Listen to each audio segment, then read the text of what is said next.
Apple just dropped iOS 9, and while it wasn't a massive overhaul, there were some pretty awesome improvements, and here are 5 of the best. Now, this isn't part of my top 5, but Apple finally updated iOS. You can tell whether you're typing in uppercase or lowercase. Now, iOS 9 wasn't a massive overhaul by any means, but true multitasking may have just saved the iPad. Now, before I continue and Timmy flips out and yells at his screen, I know bro, Apple did not invent this, and in fact, it's very similar to a certain Microsoft product. It was absolutely needed. Some people like iOS, some people like Android, some people like Windows, some people like Milhouse. Nobody likes Milhouse. But the fact of the matter is, as a fan of tech, I want each platform performing at the absolute highest level because that creates competition, which is a win for all of us. But diving a little deeper into multitasking, it starts with slide over, which at its core is very basic. If you're browsing in Safari, you can quickly slide over something like Messages or a Notes app, complete that task, and then get back to your business. From there, and unfortunately this is only on the iPad Air 2, you can go a step further and have 2 apps open and active at the same time. Now, because this is a beta, it's still very limited to the amount of apps that are supported, but the idea here is down the road, you're gonna be using Tweetbot on one half of the window, Safari on the other, and you're doing 2 things at the same time. Where I will give Apple credit though is even though this is a beta, it's been smooth as hell. Whether you're resizing windows or jumping between apps, it's been a very enjoyable experience. Lastly, Apple is going back in time and getting everybody jacked up about picture-in-picture. And I don't know honestly if I've ever used that in my life. And that essentially is gonna allow you to keep a video playing on the screen on a smaller scale where you can then move it around, you can almost hide it, which I'm not sure why that's a thing. But for whatever reason, if you wanna be pumping out emails and have some YouTube playing in the background, now you can. Now, next up is something that might be a little bit boring, but I was genuinely excited about it because I use it all the time.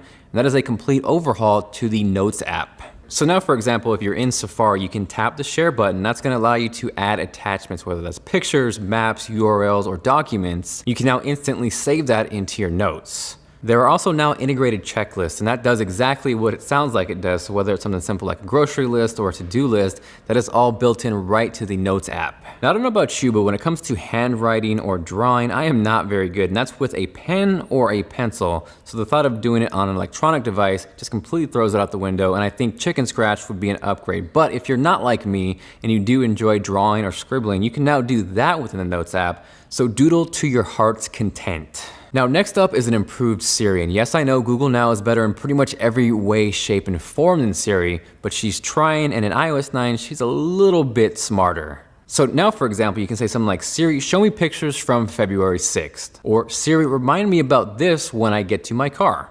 Now, instead of just swiping down for search, Apple's going back in time again, where we now swipe left, but instead of just search, we now get intelligent recommendations, whether that's contacts, nearby places, apps you just downloaded, and even the latest news. Taking it one step further though, there will now be predictive actions. And what I mean by that is, say you're getting a call and you have no idea whose number that is, but maybe you talk to them through email, you had that number in there, it's gonna give you an educated guess at who might be calling, and that is definitely a cool thing. From there, there's weird things and questionable things, like if you plug in your headphones, it's gonna give you some recommended music, but for me, I wanna choose what music I wanna listen to, so we'll just really have to see over time, and as the beta improves and the final version comes out, if that actually comes to being useful. Now, last up is almost a hidden feature because by default, you're not gonna see this or you might not even ever know about it, but if you use iCloud Drive and you go into the settings, you can actually toggle on and enable iCloud Drive to show up on your home screen and from there get access to your folder. But for me, this is a welcomed addition because in terms of file management, that is something where Android has always been superior to iOS. So now it's nice to be able to have some control over your files. Now, last up is not only improvements to iOS 9 that's gonna give you longer battery life, but a much needed low power mode. So Apple claims you're gonna get 1 extra hour of battery life, and that involves nothing on your end. That is all done in the background and through the operating system. But on top of that,